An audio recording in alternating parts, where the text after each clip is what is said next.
Hey all, welcome to the LearnSkin podcast with Dr. Raja and Dr. Hadar.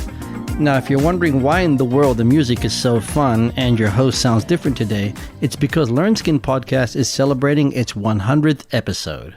Naturally, I'm not Dr. Raja or Dr. Hadar. I'm Vin Chandra, the audio and video editor for LearnSkin and the LearnSkin podcast. If my voice sounds familiar to you, it's because I was the guy who used to introduce the LearnSkin podcast in the first 2 seasons. You know, I decided to hijack this episode because, as I said before, this podcast has hit 100 episodes in 3 seasons with nearly 50,000 downloads. For a podcast geared towards a niche audience of medical practitioners, this is a huge number. I'm a non-medical professional. I've watched wide-eyed as Dr. Raja and Dr. Hadar, along with the LearnSkin team, have led the way in growing the field of integrative dermatology and integrative medicine. You know, after editing 3 seasons of the LearnSkin podcast and listening to these guys, sometimes I get bummed out, you know? I wish that instead of video production, I'd gone into medicine because, wow, these guys are literally leading the charge in changing the way practitioners treat patients. You know, you may think of this as hyperbole. I get it. Of course, the guy who edits their podcasts and videos is going to toot their horn. But the reality is that through LearnSkin, I've gotten a chance to meet practitioners the world over. I've interacted with them and seen firsthand how the integrative approach is revolutionizing their patient care. And you hear about them all the time in any of the prior episodes and any of the future episodes that are going to be coming in. I mean, this is huge. You know, just from an outside perspective, this is the way that medicine should be practiced. I truly believe that it is the future of medicine, and LearnSkin is bringing that future to us now. For the moment, though, let's shift gears. We know Dr. Raja and Dr. Hadar are awesome. We know that they provide us with some of the best integrative medical information out there. But sometimes, just sometimes, they will say things that do not make the podcast. And so for the first time, as a treat to you, our dear listener, you get to hear Raja and Hadar, raw, unfiltered, and unedited. Let us now enter the dark recesses of the LearnSkin podcast outtakes. Hey Raja, how are you today? Hey Hadar, how's it going? Podcast time with an old friend.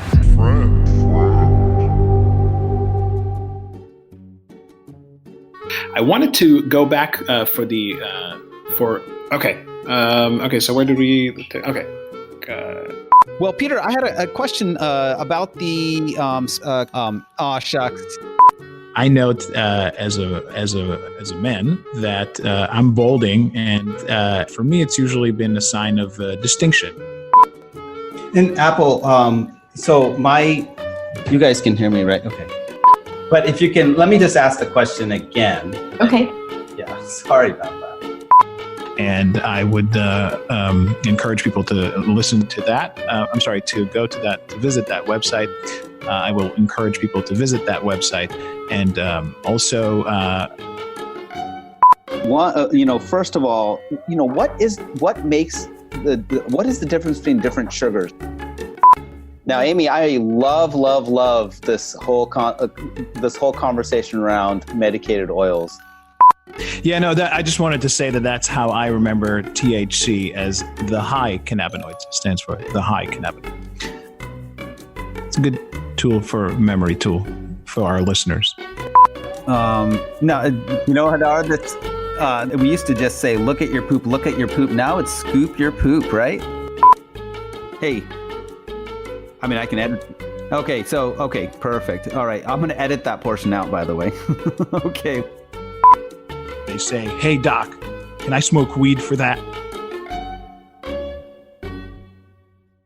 You know, the LearnSkin podcast has covered some interesting topics over the past 3 seasons. Some of my favorites include Episode 12, Naturopathy and the Role of Humor, Episode 15, Sugar and the Glycemic Index, Episode 46, CBD and Your Patients, Episode 78, Integrative Hypnosis in Medicine, and I have to admit, I was hoping that I would learn some mind control techniques to, just influence people.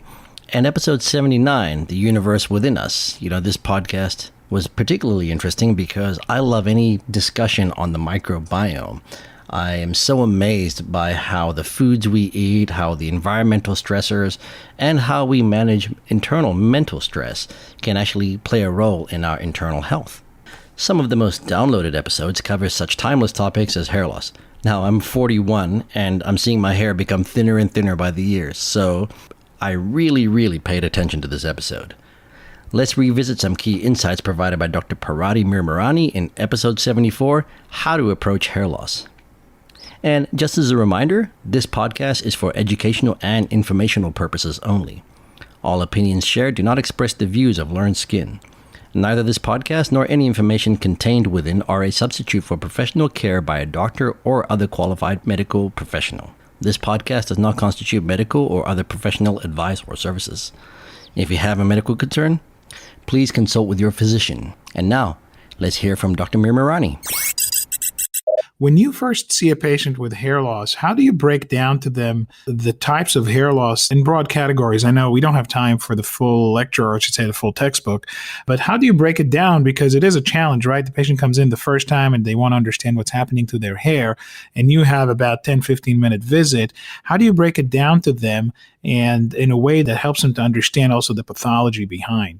That's a very big question in some ways, but in order to break it down, the patient usually comes in saying they've got hair loss. That's a very big category. Or like Raja said, they come in saying I've got alopecia. And then you want to try to quickly narrow things down. And I have a couple of different algorithms that I use in my head to try to categorize people quickly.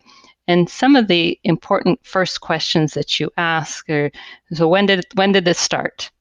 And that gives you a sense, is this long and gradual or is this sudden in onset? So that helps you right away differentiate between things like androgenetic alopecia, which is slow and gradual, versus something like alopecia areata, which is often abrupt.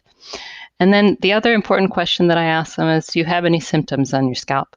So if they're symptomatic, if they have itch, burn, pain, that really takes us and makes me more concerned about something like a scarring or cicatricial alopecia. And then I ask them where on their scalp the hair loss is. So the distribution of the hair loss can also be helpful for me. For example, if it's only in the front hairline, then I start thinking about things like frontal fibrosing.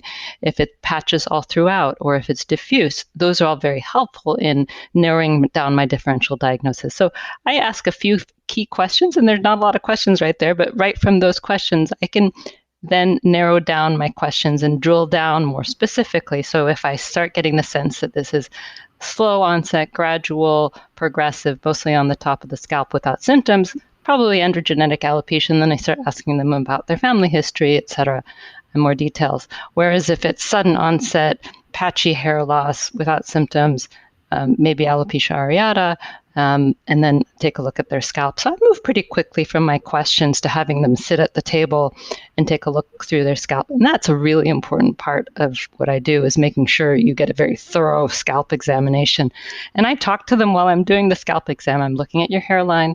I'm going to part through your scalp. I'm looking at the individual hairs. I'm looking to see if there's any inflammation. I'm not seeing any patchy hair loss, or I'm seeing regrowing hairs. So that and then if I have other questions that come up, then I ask them while I'm examining. So I think that's one of the challenges sometimes is with hair loss patients. People feel like it's a very long visit and struggle to fit the visit into their usual clinic time. So those are some of the things that I do to move along efficiently. Once we've kind of narrowed things down on the scalp exam, then I go on from there to let them know what my plan is next.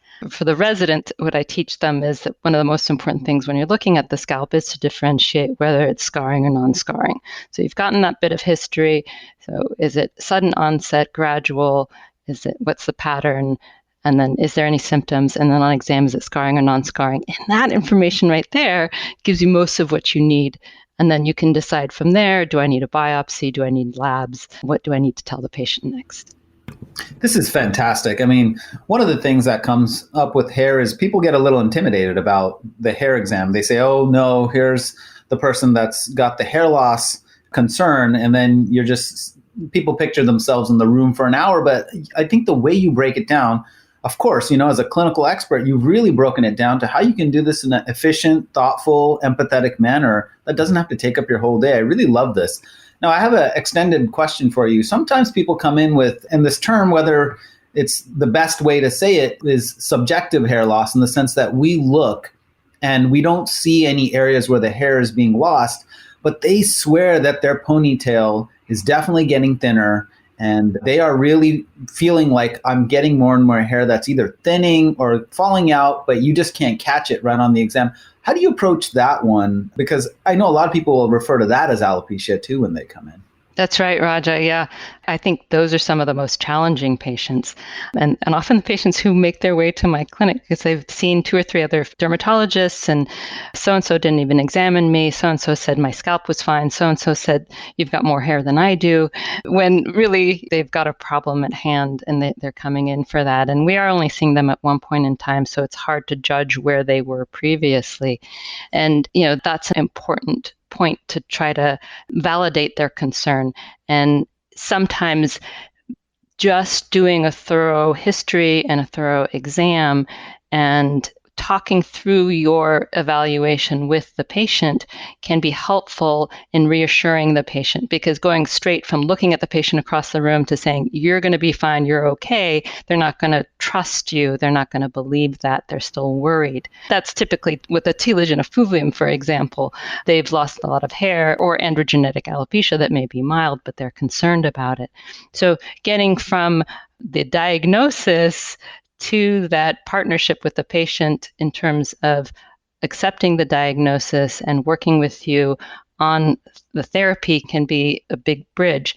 Sometimes I labeled that as the midlife hair crisis, because there's a lot of things that are changing, and my texture is not the same, my growth is not the same, and you're looking at them, well, you've still got hair, why are you panicking? And you really have to validate the fact that it's not the same. But then by doing a thorough history, doing the physical exam, you can say, I see that there's some hairs that are miniaturized, or I see that pattern is a little bit different on top compared to the back. The back usually gives you a good sense of history. And then from there, you can say, based on everything that I've heard, based on your exam, based on the biopsy potentially, and the laboratory tests, your follicles are healthy. They're not the same as what they were, but you're not going to go bald, you're not going to go bare. You address the biggest concern that you have there. And that's usually how you can go from patient coming in who's quite afraid, who's quite worried, who's quite skeptical, to having them as a trusting partner. Another highly downloaded podcast was episode 59, Integrative Approach to Aesthetics. In this episode, Dr. Nason Wesley discussed such topics as how diet and facial massage could affect wrinkles. This podcast really struck a chord with practitioners because Dr. Wesley really went deep, and pardon the pun, into microneedling and its alternatives, including lasers and PRP. He also opened the discussion to consider many facets such as safety profiles, accessibility to treatment, and the efficacy of such treatments. I wanted to ask you about your approach to microneedling, because as you mentioned, this is a hot topic.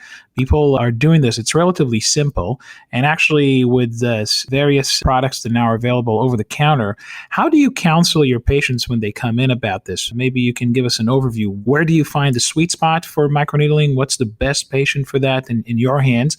And what do you tell patients that want to do some of the stuff over the counter? Sure. Yeah, I think that microneedling, with it being a hot topic, we do get a lot of questions about this, even from patients. And over the counter, it's tough because unfortunately, a lot of the clinical data that's out there that we can really use to guide people isn't using the type of depth of what an over-the-counter microneedling tool would do. So the depth of the microneedling procedure really makes a big difference on the type of effect that you're going to get for improving skin texture. In general, I would say that I always advise patients of this and tell them that what we can do in the office when it comes to microneedling is probably going to make much more of a noticeable difference to their skin than what they can get with the over-the-counter tools. I'm also very cautious with some of the over-the-counter tools. Not that they may not be helpful. They may be, and they may potentially be helpful and potentially helping topical products absorb better. However, I'm a little bit cautious about the sterility of those tools, in that many of the over-the-counter tools one, they don't go that deep, but two, it's something that a patient would often use over and over and over again, maybe without proper sterilization in between use. Whereas in the office, yes, we're going deeper. We're often causing pinpoint bleeding on purpose in order to get to the depth of the dermis to really stimulate and promote collagen remodeling. But we're also using disposable tips every single time. So there's never a tip that's reused over and over. So from an infection standpoint and an efficacy standpoint, I think that what we can do in the office is more optimal. Absolutely. I recall a patient recently coming exactly with what you were saying, sort of repeatedly using inappropriate depth. To be honest, I don't even know how they got it over the counter. And first of all, injured themselves and then got super infected on top of it. It's a bad outcome. And so thank you for highlighting this, because I think it's really important. And I find microneedling to be actually a fairly useful tool in the right hands. But people think that, oh, it's just a little thing I'm going to roll over my skin.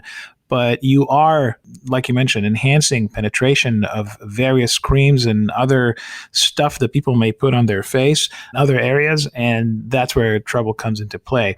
I think it's true about many things in medicine. Sometimes it looks easy and anybody can do it, but it's when things go wrong is when problems arise. So thank you for highlighting this. I had a question for you, Nason. How do you differentiate when to use microneedles versus when to use lasers? That's a really good question. And I don't even think we have the exact answer to that question yet.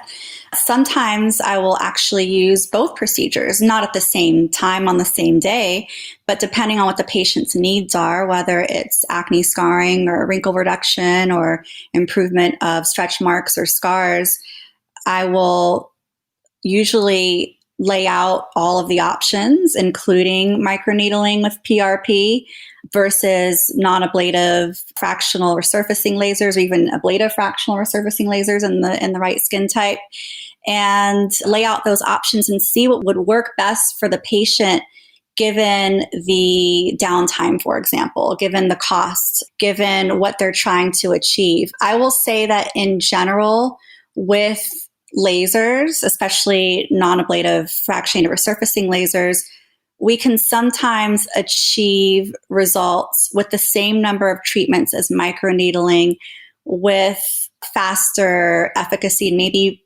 potentially more long-term improvement. There has not been a head-to-head study of this done yet, so I don't want anybody to quote me on that. But because there is laser energy and heat being delivered to the skin, that thermal energy is often sometimes going to stimulate more of a collagen remodeling response than just the needles alone. Now, that being said, we have seen with the addition of platelet-rich plasma or PRP to microneedling that it's boosting the type of response and efficacy that you're going to get compared to microneedling alone. Those growth factors that are there in the PRP are going to enhance the results. So I think we do need some head-to-head studies looking at comparatively at the two. I will say that in general, in people with higher Fitzpatrick skin types like 4 through 6, or darker skin that may potentially have post-inflammatory pigmentation more easily, that microneedling and microneedling with PRP is usually a safer response, especially if you live in a place like California, like I do, where there's a lot of UV light exposure. So the risk of microneedling in darker skin is usually lower than with lasers in general. But I've used both in both types of patients, and they've worked well. And there are some patients that actually just want to try it just because they've heard about it or they have a friend that's had it. And like I said, sometimes we'll do microneedling one time and sometimes we'll do laser the next, and sort of go by how their skin's responded with what we're going to continue to do going forward. Is there anything that you might say would be a takeaway when you're thinking about an approach that you would say is aesthetic versus someone that's taken an integrative approach to aesthetics? What's the overall big picture difference in someone that's doing a non-integrative approach versus someone that's doing an integrative approach? I think being open-minded. I think you need to be completely open-minded as to where the patient is coming from, what they gravitate to that's going to make them look and feel their best, and really giving them all the options, not just from a procedural standpoint, but also what they can be doing from the inside out to really make themselves look and feel more beautiful. And finally, a personal favorite of mine. This one I shared with so many of my family and friends because of all the misinformation currently out there about COVID-19 vaccines. I was so happy that Dr. Heather Zawlacki outlined the nuts and bolts of the current COVID-19 vaccines in plain English, so you can understand it whether you're a practitioner or part of the general population. You know, I cannot stress how important a discussion like this is in helping patients leery of vaccines overcome their fears and cut through the misinformation they're bombarded with on a daily basis. So do you want to know how they work? Yes, please tell us. Okay, Absolutely. so let's start with the mRNA vaccines. So the fact that these are mRNA vaccines has a lot of people scared because they see the word RNA and they think, oh, this is going to integrate into my DNA.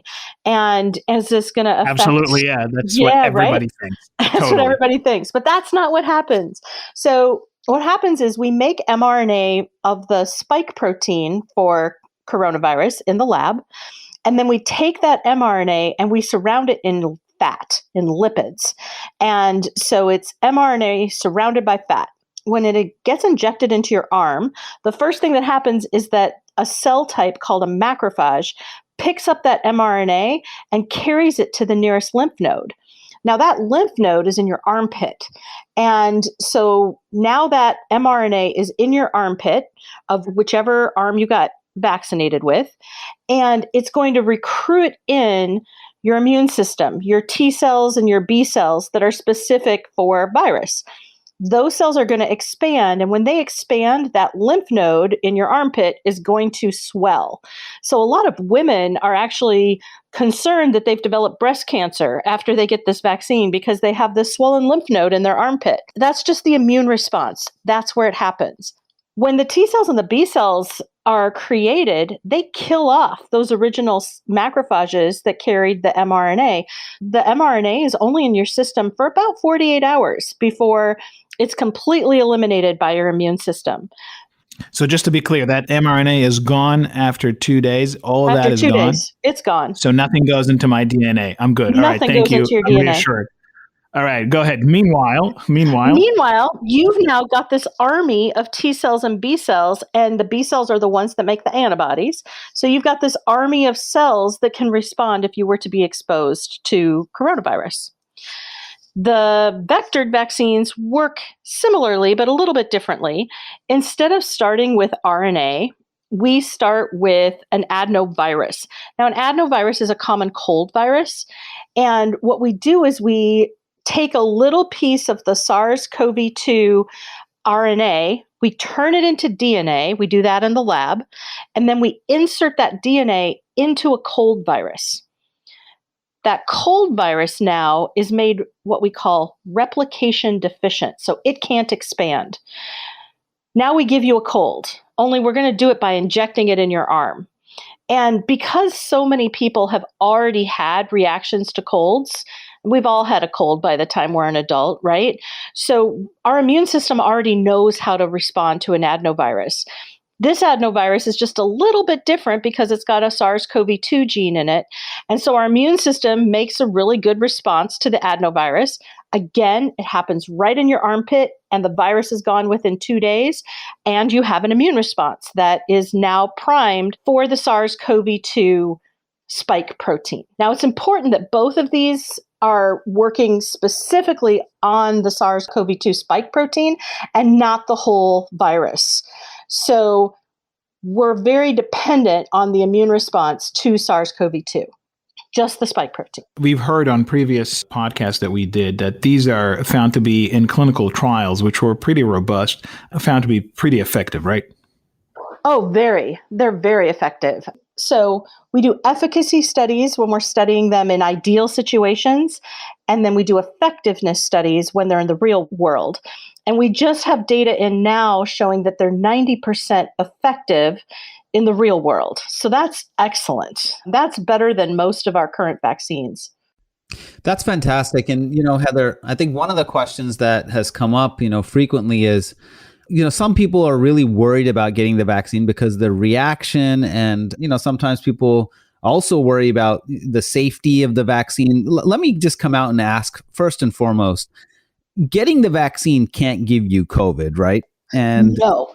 And also, can you also speak to why do some people react more than others? Yeah, this is a great question. So people react differently to the vaccine, the same reason that some people react differently to COVID. So first of all, there's difference in genetics. You might have different genes than I do. That means that you have a different immune response than I have. We also have different microbiomes. This is that, part of our gut or our skin that we think about, a massive effect on our immune system. We all have different vitamin D statuses.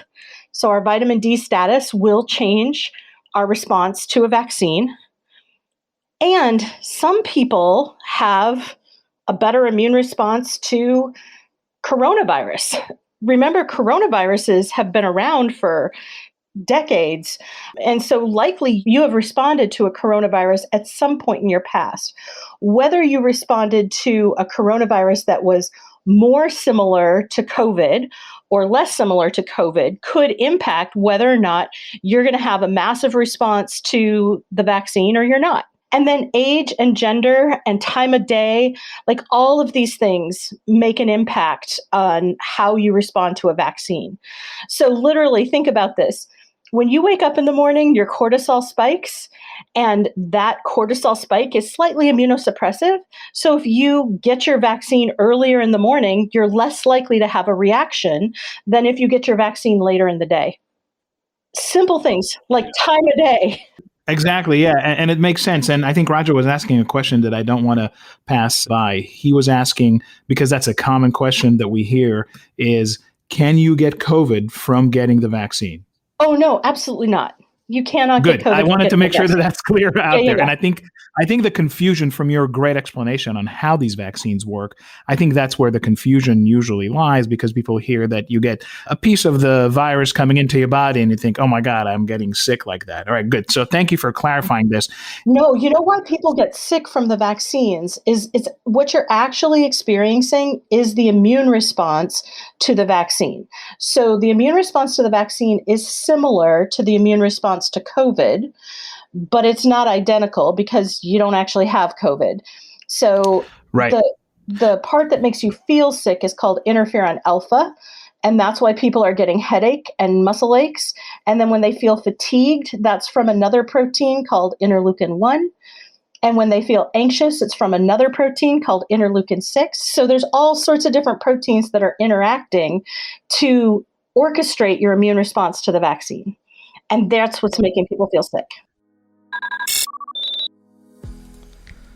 Looking back at the last 3 seasons and 100 episodes of the LearnSkin podcast, there is so much to be said about not only the integrative approach and how effective an approach it is, but I also want to take this time to really acknowledge the efforts of Raja, Hadar, Vinita, and the LearnSkin team for really bringing integrative medicine to the forefront of dermatology. I become a true believer that whole person medicine is the future of patient care.